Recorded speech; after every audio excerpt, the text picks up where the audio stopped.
क्या नाम है आपका? मेरा नाम डॉक्टर मोहित भारद्वाज है। मैं समाजवादी युवजन सभा का जिलाध्यक्ष हूँ बरेली। तो आपकी क्या समस्या है?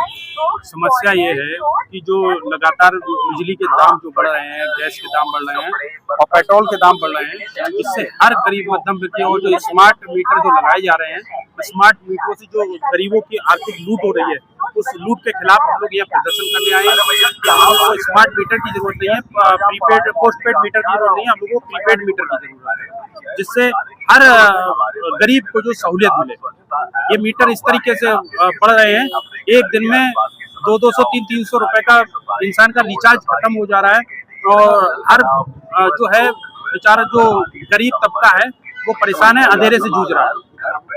अभी 1-2 दिन में पेट्रोल के दाम बढ़े हैं, तो इनका क्या कहना रहेगा? उसी पे हमारा कहना है, हम इसीलिए आज बैलगाड़ी से सवार होकर आए। उस बैलगाड़ी पे सवार हो गया है कि पेट्रोल जो डीजल के दाम बढ़ रहे हैं, इससे हर खाद्य सामग्री का रेट बढ़ेगा और इसका संकट भी हर गरीब के जेब पे पड़ेगा।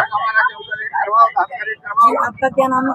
मेरा नाम श्याम सिंह यादव, ऑफिस से बुक आया। तो आपका क्या रहेगा? जी मैडम, आज हम लोगों ने जो ज्ञापन दिया है, मुख्यमंत्री को संबोधित डीएम साहब को जो ज्ञापन दिया है, हम लोगों ने मांग की है कि महंगाई जो है आसमान छूती जा रही है, बिजली के दाम बढ़ते जा रहे हैं, स्मार्ट मीटर के नाम पे पब्लिक से लूट मची पड़ी है, गैस के रेट तो बढ़ा रखे हैं, गैस के दामों से आम जन की महिलाएं, जो हम लोगों की गरीब महिलाएं और सब पूरे शहर गाँव हर जगह जो भी गैस यूज करते हैं, गैस के इतने रेट बढ़ा दिए हैं कि आदमी को सिलेंडर खरीदना महंगा पड़ रहा है। तो आज की डेट में सरकार एक तरफ कहती है कि सबका साथ सबका विकास, ना गरीबों को लेके चल रहे हैं, ना युवाओं को लेके चल रहे हैं, ना रोज किसानों को लेके चल रहे हैं, ये सरकार किसी को साथ लेके नहीं चल रही है।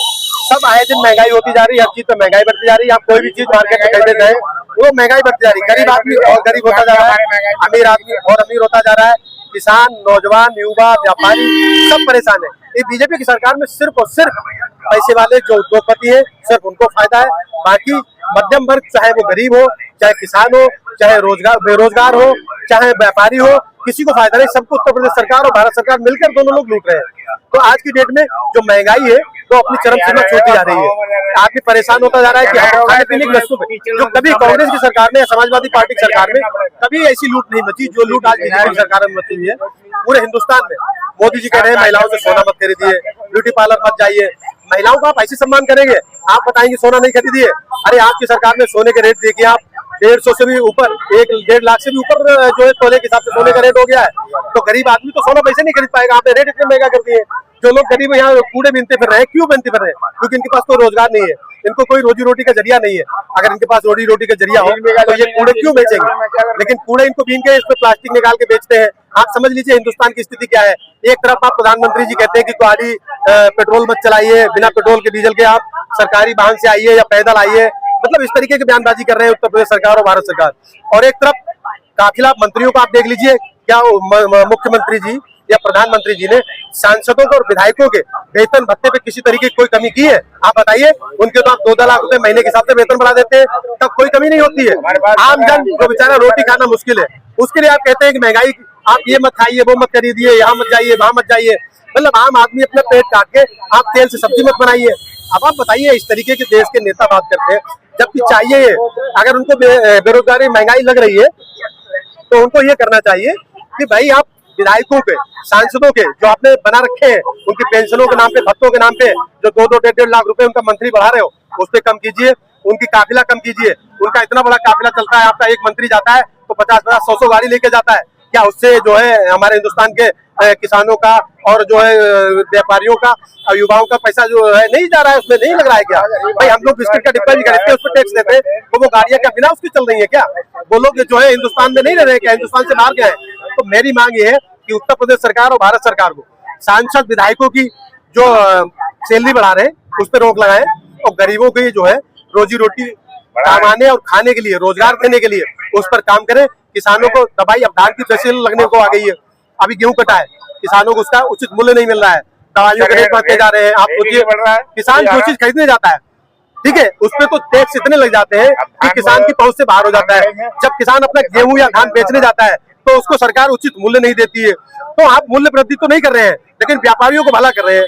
कोई बीज जब किसान खरीदने जाता है तो उसको 2000, 3000, 4000 रुपए कुंटल के हिसाब से मिलता है। जब वो अपना बेचने जाता है तो उसको 2000 रुपए का दाम भी आप नहीं देते हैं। तो सरकार क्या कर रही है?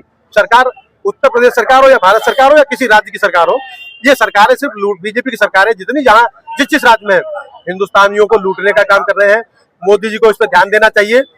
और ध्यान क्या देंगे वो, अब 2027 में चुनाव होगा, अखिलेश यादव जी मुख्यमंत्री बनेंगे, तभी हमें लगता है कि युवाओं को रोजगार मिल सकेगा। क्योंकि बीजेपी की सरकार से 9 साल से हम देखते आ रहे हैं, योगी जी ने कोई रोजगार नहीं दिया है। जो भी पेपर निकलता है पेपर लीक हो जाता है, युवाओं को रोजगार कहाँ मिल जाएगा।